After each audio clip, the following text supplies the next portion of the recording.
Om Namo Narayanaye. Om Namo Narayanaye.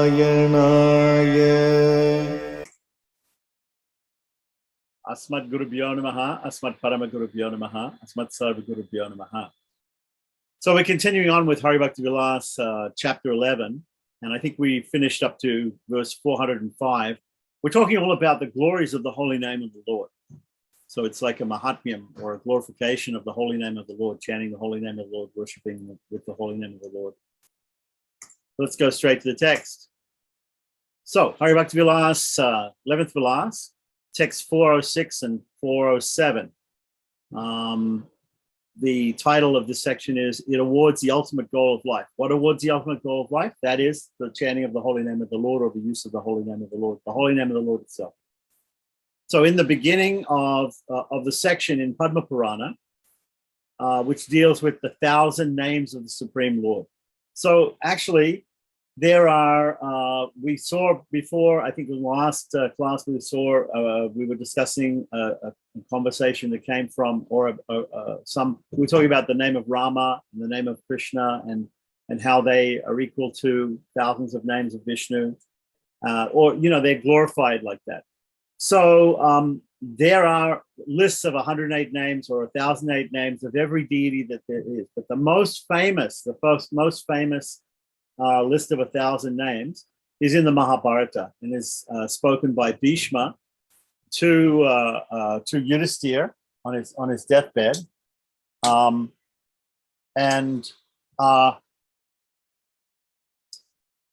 so that is the most famous.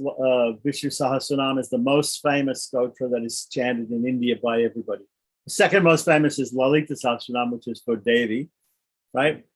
And but actually, Vishnu Sahasranam, there are many Vishnu Sahasranams, not just that one in Mahabharata, but there's also in Garuda Purana, and apparently in Padma Purana, in different Puranas, there are also different lists of 1,000 names. So we can look, there may be up to 5,000 names, 5 lists of 5 different Vishnu Sahasranamas. Then there are Sahasranamas for Krishna, for Narasimha, for Rama, for Sita, for Lakshmi, for Radha, for Balarama, anybody, any of the deities. So we can look into those holy names. So there are, as Chaitanya Mahaprabhu says, Nam Nama Kari Bahuda. Bahuda means there's many names. You have many, many names. Okay, so all of them are holy, and all Chaitanya Mahaprabhu says Sarva Nija Sarva Shaktis. They all have the supreme power. They all have ultimate power. All of your holy names that are powerful like that. Nija Sarva Shakti, Sarva Shakti.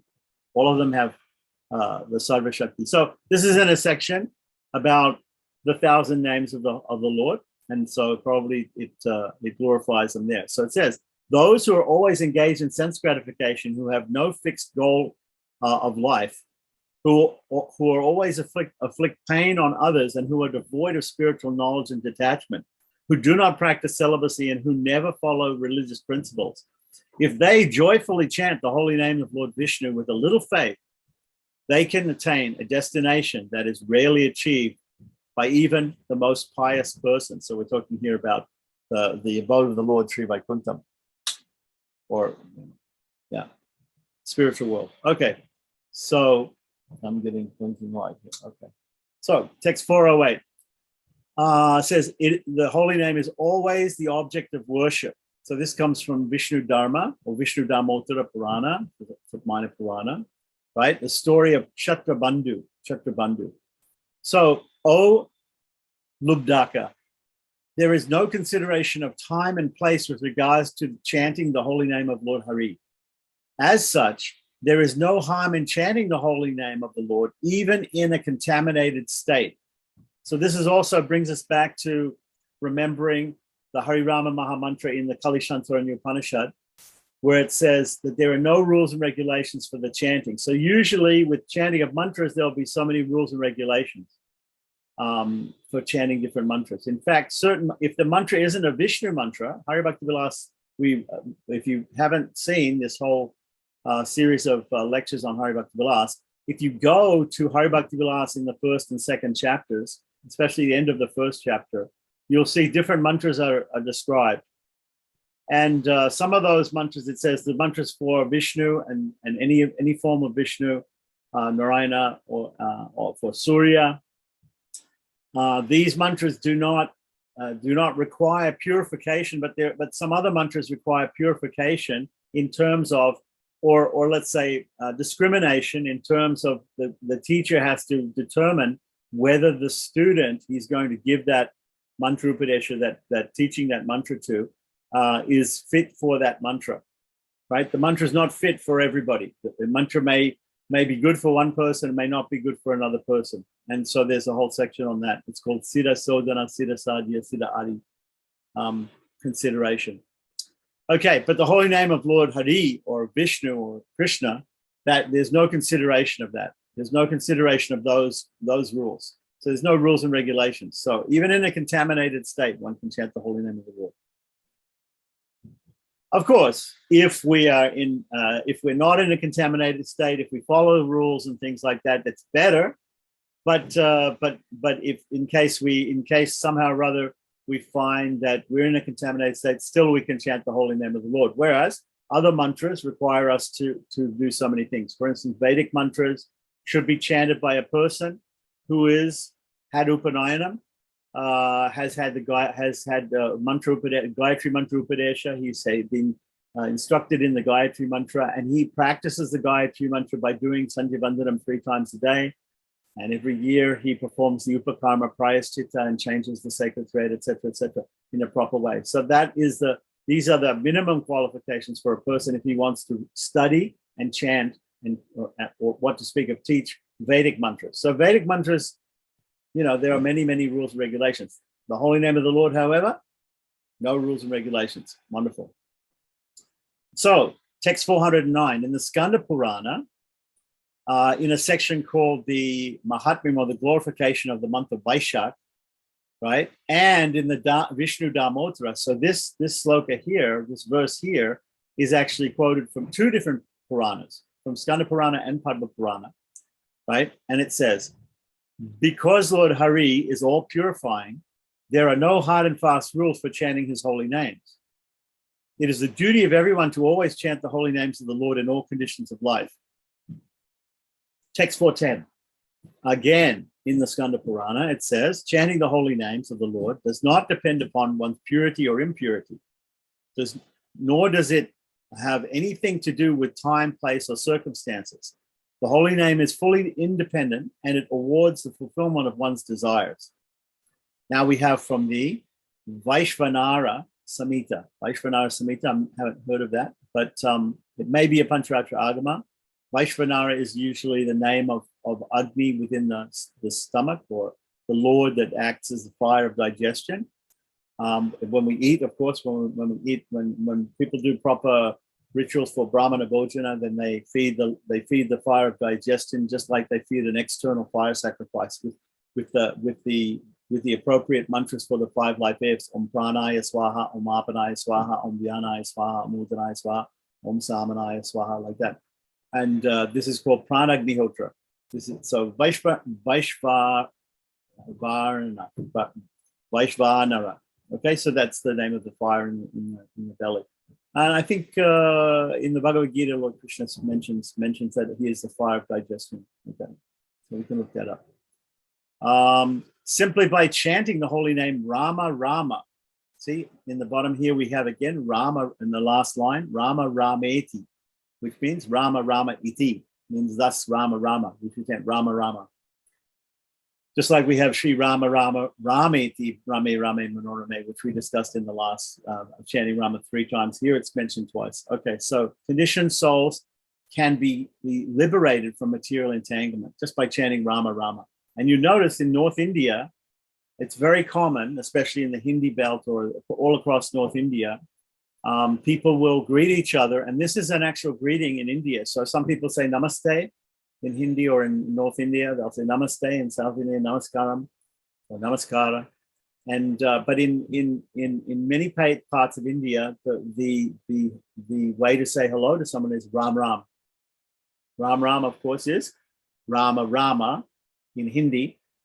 In the Hindi pronunciation, they drop the a at the end, the short a at the end of Rama. So it becomes Ram Ram. So Ram Ram is a way to say hello to people in North India, and people all over India understand it. Ram Ram, like that. So this, just by chanting that, one becomes purified and liberated from material entanglement. Okay. So text 412 and 413. Narada Muni spoke these verses to Yudhisthira, and it was reported in the Vaishnava Chintamani. Vaishnava Chintamani is another scripture that I'm not very familiar with, so I don't know where it's from, but apparently there's a conversation between Narada, the Rishi Narada, who's a putra of Lord Brahma, son of Lord Brahma, and Yudhisthira. Remember, the conversation between Narada and Brahma is in the Kalishantaranya Upanishad. So I encourage anybody, go read the Kalishantaranya Upanishad with the Hari Rama Mahamantra in it. And there's a conversation between Brahma and Narada Muni there about that mantra.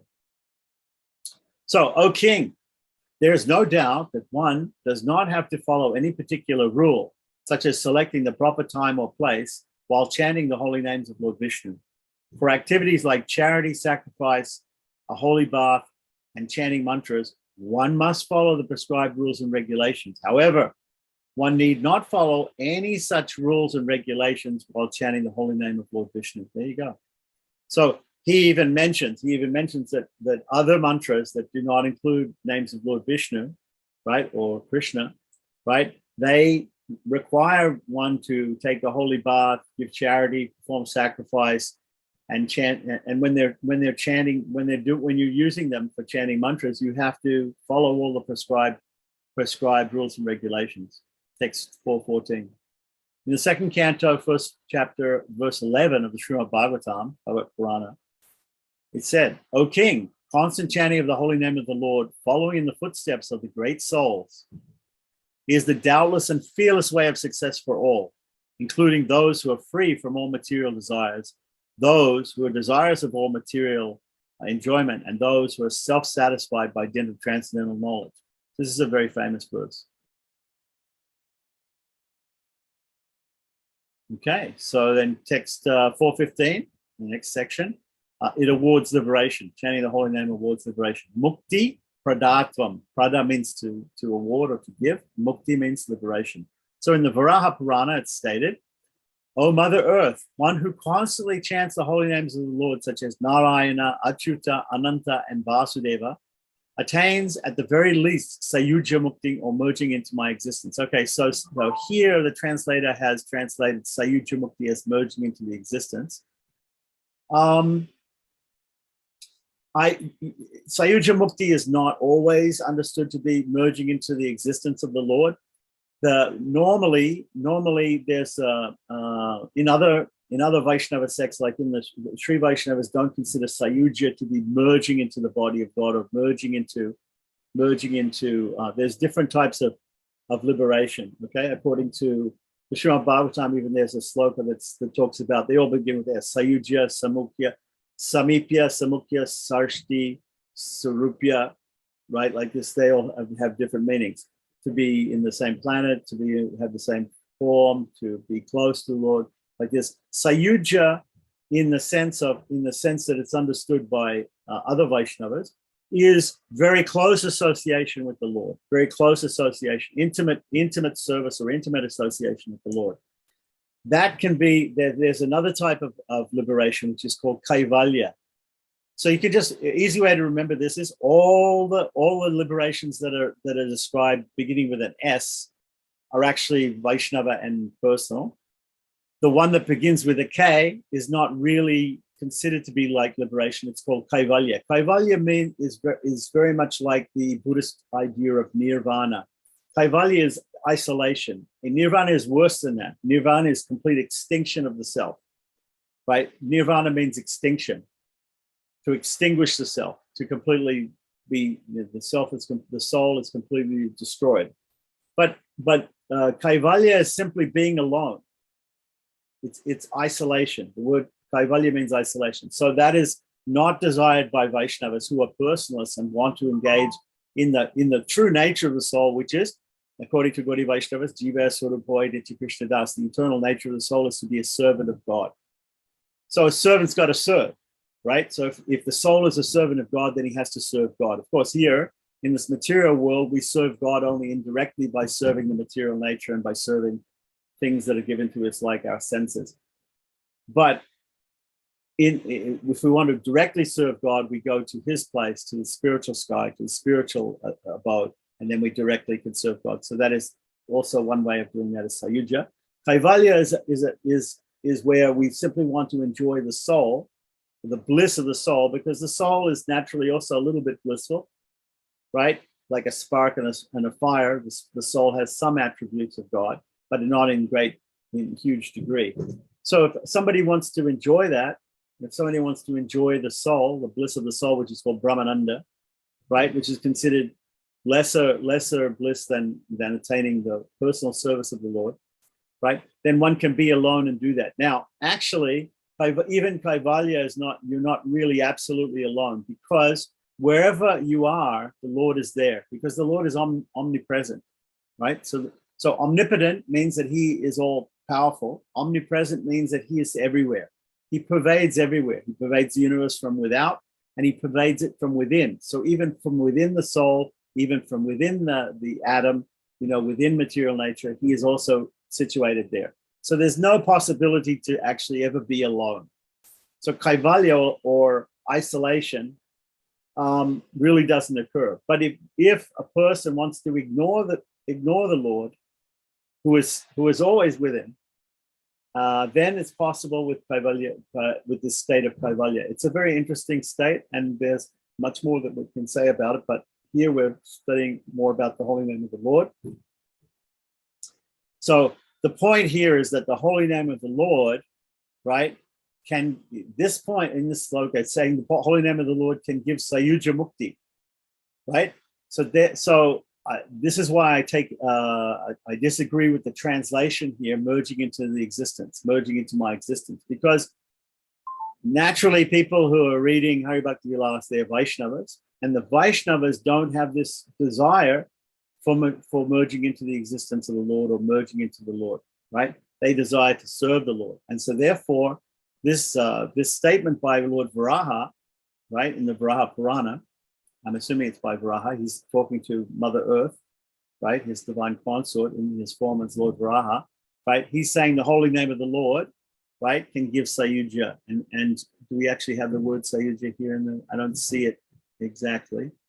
We have to look at the word-for-word translation to see what it is. But naturally, Lord Varaha he's not going to say, chanting the holy name of the Lord is going to give you impersonal liberation. That's not what he's saying here. So I reject that translation. I would say sayuja mukti is also the possibility of close, intimate service with the Lord. Okay, if people want to disagree with me, they can. But this is the understanding we get from the Upanishads, and the Upanishads are the supreme. The Vedas are considered very strong proof, or by all Vaishnavas except for Gaudiyas, they're considered to be the supreme truth, right? So in the Mahanarayana, in the Narayana Upanishad, not the Atharvashira Narayana Upanishad, it says Narayana Sayujam Avapnoti, Sriman Narayana Sayujam Avapnoti. So one who chants Om Namo Narayanaya, Om Namo Narayanaya, in this Upanishad it says Om Namo Narayanaya, right? Remember we have the iti means chanting that, right? Saying that out loud, or saying that, or even in the mind, or whatever it is. Om Namo Narayanaya is the mantra. Mantropasakaha, right? The person who is an upasaka or a worshipper who worships with this mantra or uses this mantra. Om Namo Narayanaya iti mantropasakaha Vaikunta Bhuvana Lokam Gamishyati. He will go to Vaikuntam, right? So going to Vaikuntam doesn't mean merging into the Lord's body, right? It doesn't mean impersonal liberation. Going to Vaikuntam, it's a personal type of liberation and it's service to the Lord, right? But at the end of the same paragraph, at the end of the same Upanishad, it ends off saying, that person who understands all of this, that person, Narayana Sayujam Avapnoti, he will attain Narayana Sayuja. close, intimate service to the Lord in Sri Vaikuntha, right? Is what it's meant, right? We have to understand it that way, because if the body in context, the body of the Upanishad says he'll go to Vaikuntha, then if we translate it like somebody's translated Sayuja here, right, to say that, in the previous verse, right, that Sayuja is merging into that means that somebody could go to Vaikuntha and merge into but that's not possible. That isn't possible. We've never heard of that. So we have to understand the word Sayuja in that context. And so in that context, in the Upanishad, it's intimate, very close, intimate service to the Lord, right? Association and service with the Lord. So here in Garuda Purana, text 416, it says, O ruler of men, what will you gain by cultivating Sankhya? Remember, we're talking about the six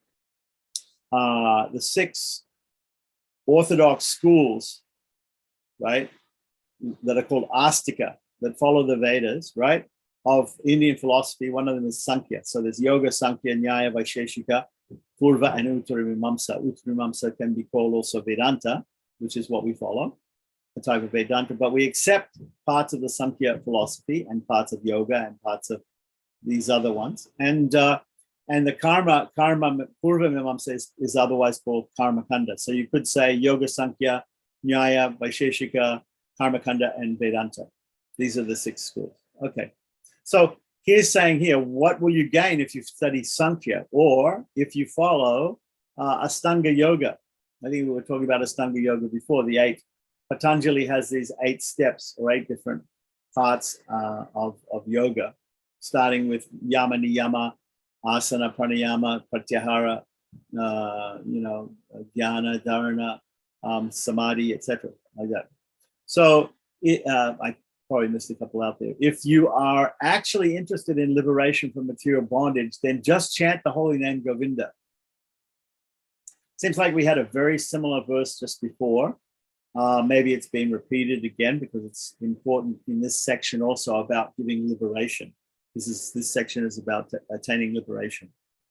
So text 417 in the Skanda Purana, it says, one who even once chants the 2 syllables ha and ri quickly becomes eligible to attain liberation. I think we had this, I'm not sure if we had this one before too. Ha and ri, so it becomes hari. In the Brahma Purana, in text 418, it says, if one always chants the holy names of Lord Hari, even in a contaminated state or without attention, right?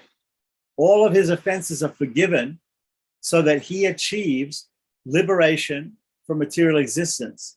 An example of this is Shishupala, the king of Chedi, right? Okay, so now, even if you chant the name of the Lord in a contaminated state or without attention. This is interesting because in Gaudiya Vaishnavism, there's also there's talk about the offenses against the holy name of the Lord, right? And one of them is to chant without being attentive. And so the thing here is in the scripture, it says actually even if you chant without being attentive, still you can attain liberation. Yeah, very interesting. And of course, Shishupal was a great enemy of Krishna, and he was seen to, when Krishna killed him, he was seen to enter into the body of the Lord. So he attained liberation.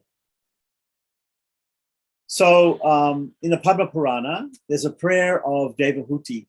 So Devahuti says, the heart of a person who even once utters the holy name Narayana, giving up his indolence, is purified so that he becomes qualified for liberation from material bondage.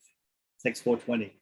From the Matsya Purana, it says, even those who enjoy sex with another man's wife and those who always do harm to others, if they take to the chanting of the holy names of Lord Hari, they can be purified from all sinful reactions and thus also achieve liberation, right? So these are some great sins which are mentioned, right? So in the Dharma Shastras, it talks about Mahapatikas and Upapatikas. So there are 5 great Mahapatikas, 5 great sins, and there are many, many other sins like that. Some of them are kidnapping the wife of somebody else, like that, meaning, taking her, raping her, whatever it is, like that, and stealing gold, delivering poison, There's some, and I think Srila Prabhupada talks about there's 5 types of enemies that can be immediately killed, you know. So those who plunder gold, who kill a, you know, who kill a person, or who kidnap a lady, like there's all these sort of things. Of course, there are some instances in the Vedic civilization where where kidnapping was allowed. For instance, Krishna kidnapped Rukmini to marry her, so that's allowed amongst certain classes like the Kshatriya class. But normally, kidnapping a girl is not considered a proper thing to do. Okay, so now text 421 in Vaishampayana Samhita. Vaishampayana was a great sage. He speaks a lot in the Mahabharata. In fact, he's the one who introduces the section on Vishnu Sahasranam, Sri Vaishampayana Vacha, Shubhadamana Shechena, Pavanani Sasakasaha, Yudhishthira Santaram, Purunevi Vyavasita. He introduces the conversation between Bhishma and Yudhishthira about Vishnu Sahasranam in the Mahabharata. So Vaishampayana. So there's a Samhita apparently by Vaishampayana. So it says, even one who does not follow any religious principles and who is fond of committing sinful activities, if he takes to the chanting of Lord Vishnu's holy names, he will surely be liberated from the vicious cycle of repeated birth and death. Of this there is no doubt. Now from the Brihad, Brihad means Brihan or Brihat. Brihad means big, means great. Naradiya Purana, from the Naradiya Purana, it says, text 422. If somehow or other one hears or chants the holy names of the Supreme Lord, he will be liberated from all sinful reactions and attain liberation from material bondage. So again, in text 423, from in the Bharata Vibhaga, it's maybe from Mahabharata or maybe from some other book called Bharata Vibhaga. Not sure where this is from. It says the 2 syllables ha and ri, which are put together mean hari, are the only asset of a person who is walking on the path towards death, right? Because otherwise, when it comes to the time of death, we have no other assets. We can't, in English, we say, you can't take it with you. You can't take your house, your family, your money, your car, nothing, none of your, even your body. You can't take it all when you die. But your asset will be, at the time of death, will be that you chanted the holy name of the Lord, Hari. So indeed, these 2 syllables are the only remedy for material miseries and suffering due to lamentation. They're the only remedy, right? So from the Narada Purana, now we have Narada Purana. Now I tend to think Narada Purana and Naradiya Purana are the same. I'm not sure if there's a difference. Those who give up all shyness and joyfulness, and text 424, those who give up all shyness and joyfully chant Lord Hari's names, which constantly provide one a newer and newer nectarian sweetness that is highly praised by eloquent speakers of the Vedic literature, are to be considered liberated, even though they're still living in this world. There should be no doubt in this regard. This is very interesting because here, what Narada is saying is sort of a proof of the concept of Jivan Mukti, right? So the Advaitins have this idea, or the followers of Shankaracharya have this idea that one can become liberated even in this material body. Some Vaishnavas like Ramanuja never talk about Jivan Mukti. They don't agree with Jivan Mukti, that you can't be fully liberated while you still have a material body, but you must drop this material body first before you can be considered fully liberated. That is called Videha Mukti, right? Which is technically correct. But here, we've got a statement here by Narada. He's saying that actually a person should be considered to be liberated. He should be considered to be liberated, even though he's still in this body, right? Because he chants the Lord's holy name, Lord Hari's holy name, right? So it brings about such purity to people that they're even considered liberated.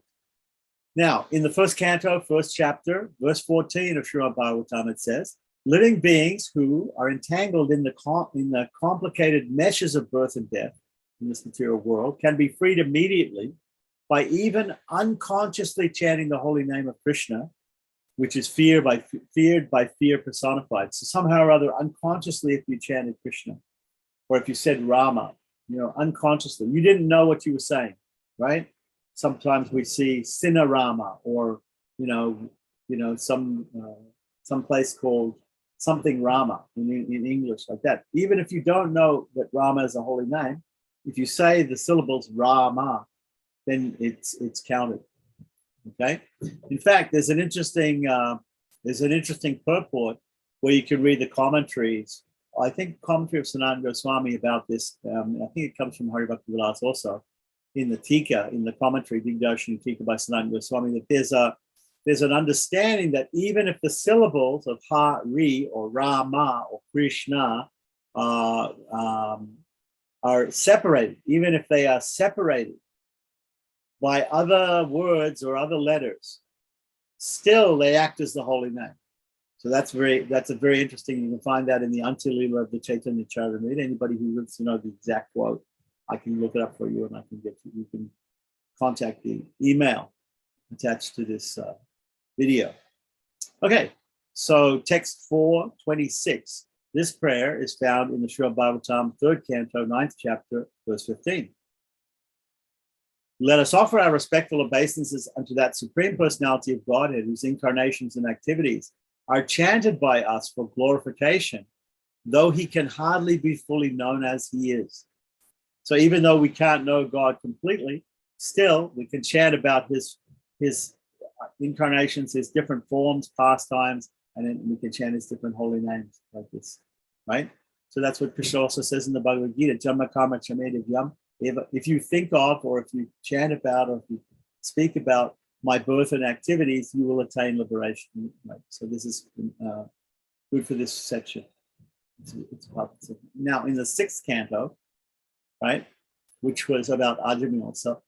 So the story of Ajamil is very prominent in the 6th canto. So here we have it's got to mention Ajamil here. So 6th canto, 3rd chapter, verse 24, it says, therefore, it should be understood that one is easily relieved from all sinful reactions by chanting the holy name of the Lord, as well as his qualities and activities. Right? So chanting his holy name, chanting about his qualities, chanting about his activities. This is called Harikatha, right?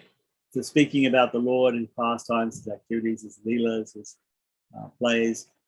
Even if one chants, this is the only process recommended for relief from sinful reactions. Okay, so specifically in the age of Kali, so Harinama, Harinama, Harinama, Devahuti. Hello, Nasdeva, Nasdeva, Nasdeva. Right, it's said Harinama 3 times and Nasdeva, Harinama 3 times and Nasdeva 3 times for emphasis, but also because in the other 3 ages there were some other prominent systems like meditation, sacrifice, and deity worship.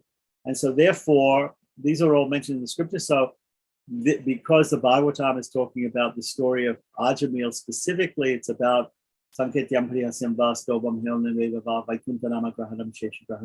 about the chanting of the holy name, right? So therefore they've said to try to emphasize it, therefore they say this is the only process recommended for relief from sinful reactions.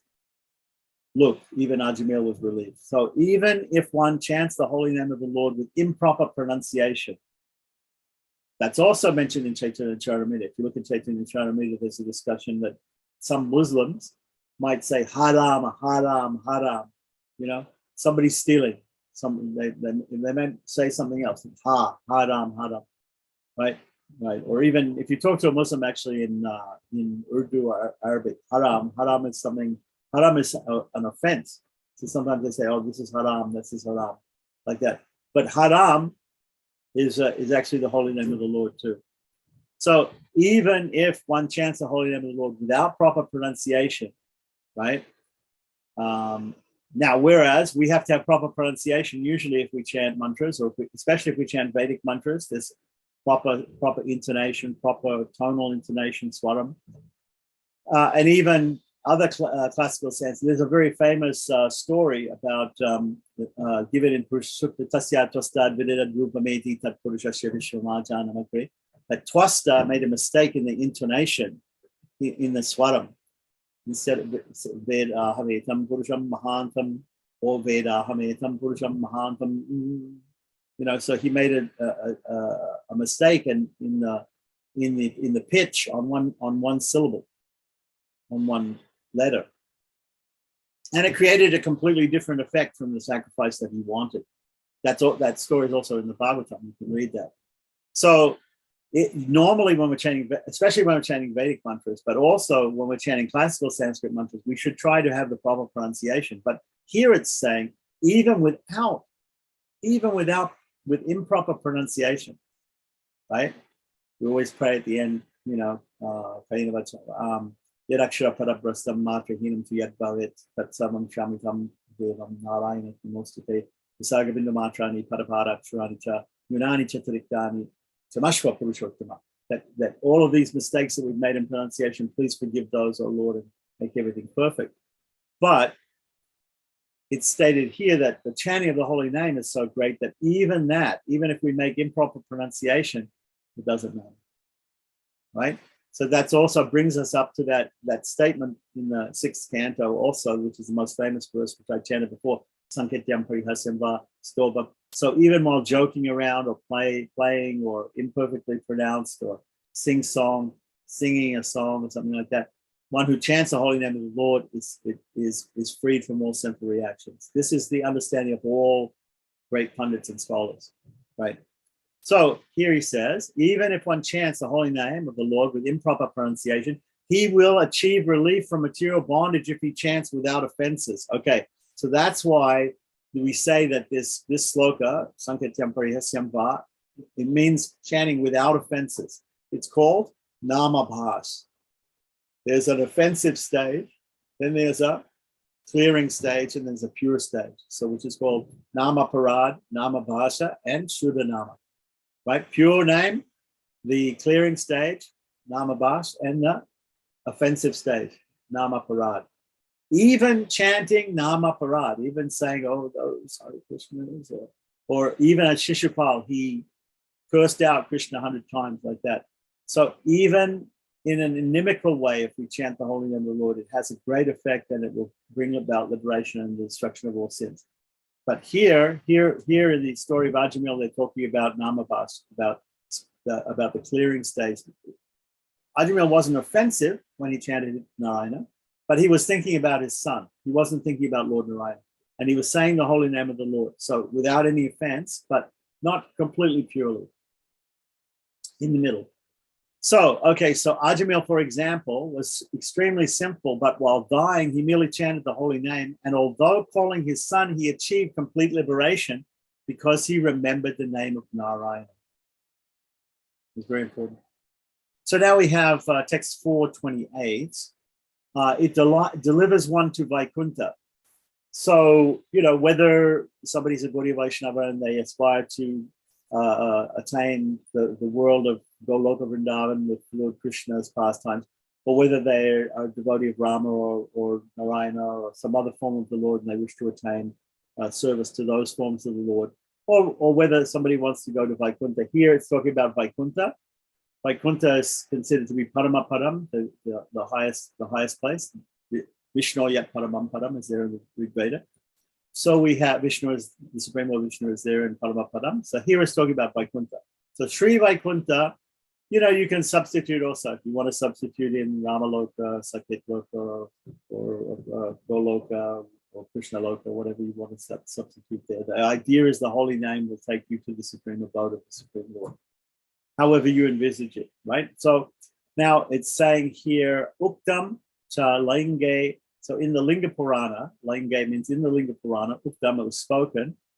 This Lord Shiva, the great Mahajan and devotee of the Lord, has spoken this verse to the sage Narada.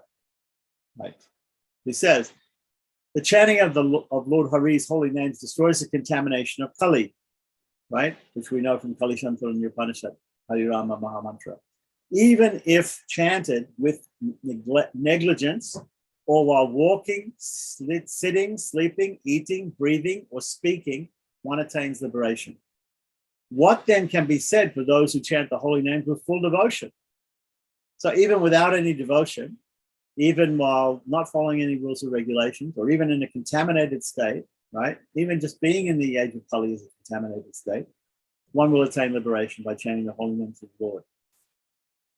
What then can be said for those who chant the holy names with full devotion? Such devotees certainly return to the Lord's supreme abode.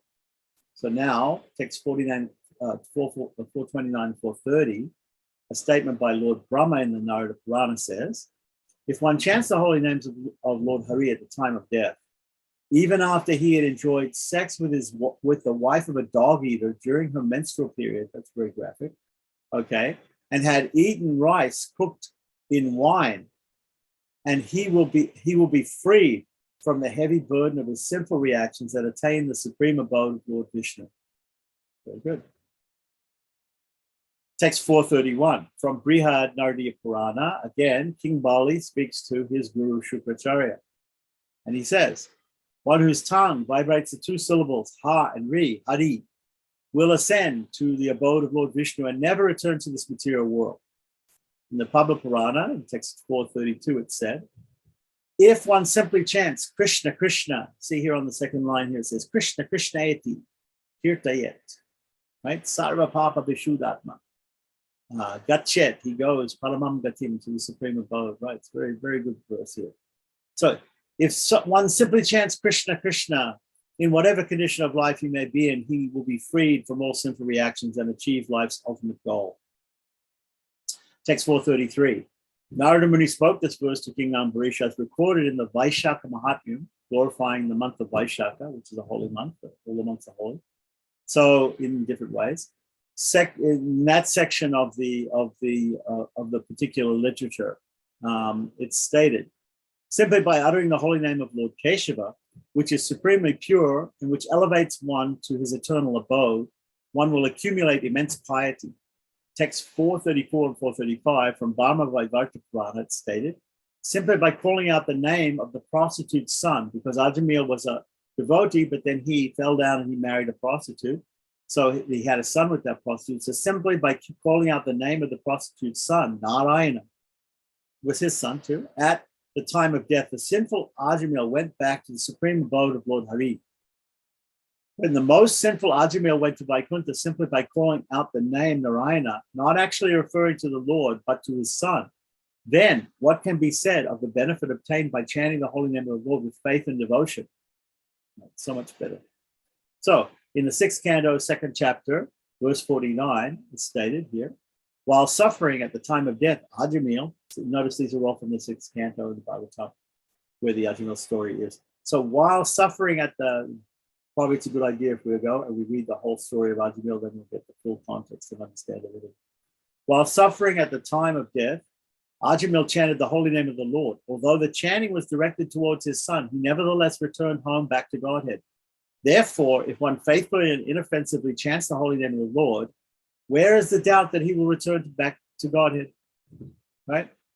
Text 437. In the Vamana Purana, it's stated, those who chant the holy names of Lord Hari, who awards benedictions to his devotees, whose navel resembles a lotus flower, he's called Padmanabha.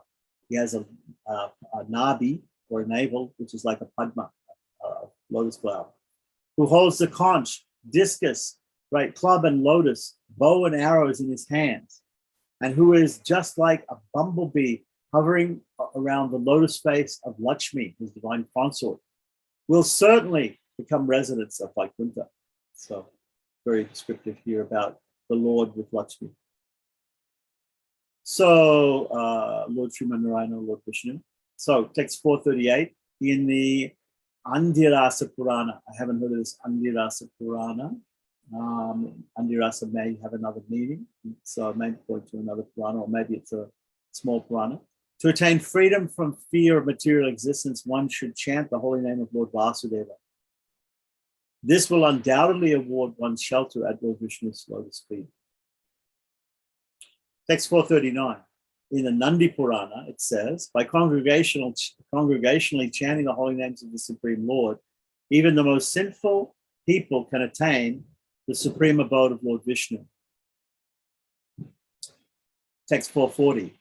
Especially in this age of Kali. Okay, so this is a different section which talks about chanting the holy name in the age of Kali, which we have understood from the Kali Shantana Upanishad and from other literatures is the easiest way or very, very easy way mentioned in the Vedas.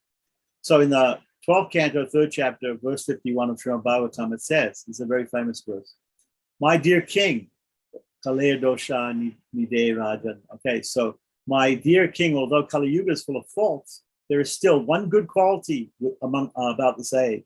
It is that simply by chanting the Hare Krishna Maha Mantra, one can become free from the material bondage and be promoted to the transcendental kingdom. Nice, huh? Kirtanad eva Krishnasya. The kirtan of the name of Lord Krishna is what it says. Right in the third line. Very good. Mukta Sango Paramudhyat.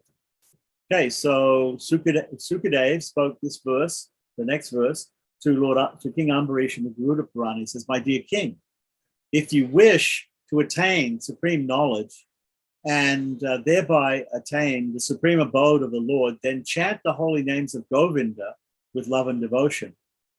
Text 442. Sri Bhagavat, it pleases the Supreme Lord. It pleases the Supreme Lord. So above all of these other benefits, it pleases the Supreme Lord. So the servants of the Lord, all the living beings who are servants of the Lord, which means all of them, we should please the Master. We should want to please the Supreme Lord. So in the Vraha Purana, it says, even drunkards and people who are afflicted with terrible diseases can attain liberation from the vicious cycle of repeated birth and death and satisfy Lord Vishnu simply by chanting the holy names of Lord Hari. Text 443 from Brihad Naradiya Purana, it's stated, O Brahmanas, the Supreme Lord, who is transcendently situated and thus beyond the jurisdiction of material senses, always becomes pleased with someone who constantly glorifies his holy names, even when they are afflicted with hunger, thirst, and other forms of distress. Text 444 from Vishnu Dharmottara says, Namasya Sankirtanam Vishnu. That's nice. Right. Tasya Tustati Keshava is the last line. Right. Oh, greatly fortunate one, Lord Keshava becomes pleased, becomes satisfied. Tustati means satisfied. Becomes pleased with one who, when hungry, thirsty, and distressed for other reasons, chants his holy names. Text 445. It not only pleases the Supreme Lord, but it controls the Supreme Lord. Right. So, in the Mahabharata, the Supreme Lord made this statement as recorded in Mahabharata. Being put in a very dangerous situation, Draupadi called out to me, O Govinda, O Govinda. Right, so it says here in the third line, Govindaeti, right? Govindaeti, Govindaeti. He said, Govinda, Govinda. And for this, I have become highly indebted to her. Indeed, this debt is firmly established within my heart. So Krishna was in Dwarka. Draupadi was being disrobed in the assembly of the Pandavas. The Pandavas had gambled her away. Yudhisthira had lost all the kingdom, had lost even his brother's freedom and his own freedom and even his wife's freedom. And the Kauravas wanted to strip Draupadi naked. And she said, Shankar Chakra Kadapani, Dwarakalila Afrika, Govinda Pundarikaksha, Rakshamam Sharanagatam. Right? Govinda Pundarikaksha. So when she said Govinda, then Krishna supplied unlimited clothing for her to clothe herself with so that she wouldn't be stripped naked. Right. So it said amongst the Sri Vaishnavas, it said that the whole war effort, right, by Lord Krishna, the whole reason why he destroyed all the armies, not only of the Pandavas, but not all of the Kauravas, but even the Pandavas and everybody, right, was because of this insult to his devotee Draupadi, like that, right? Because think about it, the Pandava, Yudhisthira and the Pandavas, they lost everything by gambling. So why should the Supreme Lord come to their help? He came to their help because Draupadi was insulted. So here, 446 and 447. From Adi Purana, in a conversation between Lord Krishna and Arjuna, it says, O Arjuna, those who sing my holy names and dance before me in ecstasy certainly purchase me with the price of their devotion. I promise you this. I tell you the truth. Those who chant my names and cry with devotion before me actually purchase me with their love. Text 448. In this way, one should hear the glories of my holy names and perform other such activities. So this is like a command by Gopal Bhatt and Sanatana Goswamis who have just finished this section. right? I don't think that is attached to the last part of Adi Purana, but that is a separate thing here. It says iti evam shrutva chamama namani iti adi, etc. Right. So text 449 in the Vishnu Dharma, it could be Vishnu Dharma, right? Prahlad says, the Bhakta Prahlad or Maharaj Prahlad says, when someone's tongue is heard to vibrate with the two syllables Hari or Hari, it is said to be understood that he has brought the Supreme Lord under his control. He has surely brought the Supreme Lord under his control. He has certainly brought the Supreme Lord under his control. So it's said 3 times. When things are said 3 times, like Harinama, Harinama, Harinama, Nashteva, Nashteva, Nashteva, Shri Rama, Rama, Rama, right? Rama, Rama, Rama, right? When things are said 3 times, it's for extra emphasis on these things, right? So here it said the Lord is brought under the control. Now maybe somebody doesn't believe it. So again, twice more it said the Lord is brought under control. 3 times. When something is said 3 times or it's said repeatedly in Sanskrit, it's to emphasize it like that. Right? Jitam tena, jitam tena, jitam tena, jitam tena, jitam tena, jitam tena. That's what it's saying here. Jitam tena, jitam tena, jitam tena, iti. Right. The 2 syllables, right? Akshara dvayam, hari. Right. So text 450, right? It automatically awards the supreme objective of life in the Skanda Purana, in the Kashi Kanda, which talks about the glories of the Benares or Kashi or Varanasi, right? And also in the Vaishaka Mahatmyam, which is the glorification of the month of Vaishak, the holy month of Vaishak, in the Padma Purana, this verse appears. So it appears in Skanda and Padma Puranas. Chanting the holy name of Damodar is the only real benefit of performing all kinds of auspicious activities. Indeed, it is the only perfection of accumulating wealth and the only valid reason for remaining alive. So that's very, very interesting statement here. So really the only reason to be alive is to chant the holy name. That's what it's saying. Very good.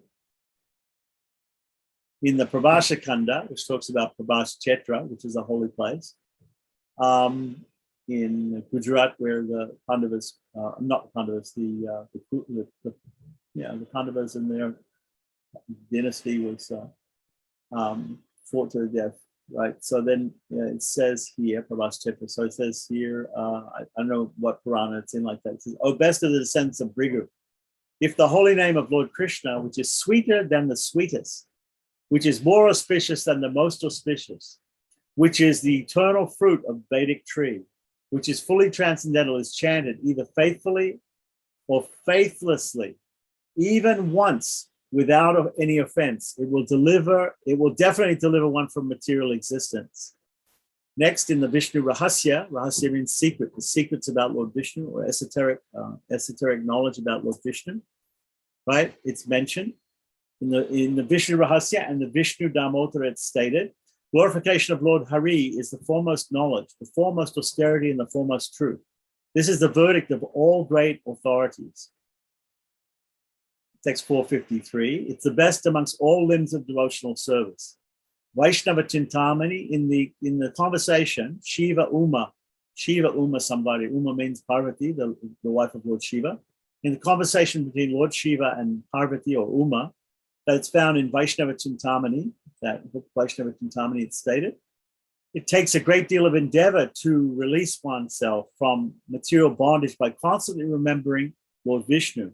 But simply by moving one's lips, the fear of material existence is vanquished. Therefore, chanting is more important than remembering. What did it say here? It says, it's interesting. We have to look at the actual words here, but it's very, very interesting. Just by moving one's lips. So there's different methods of chanting.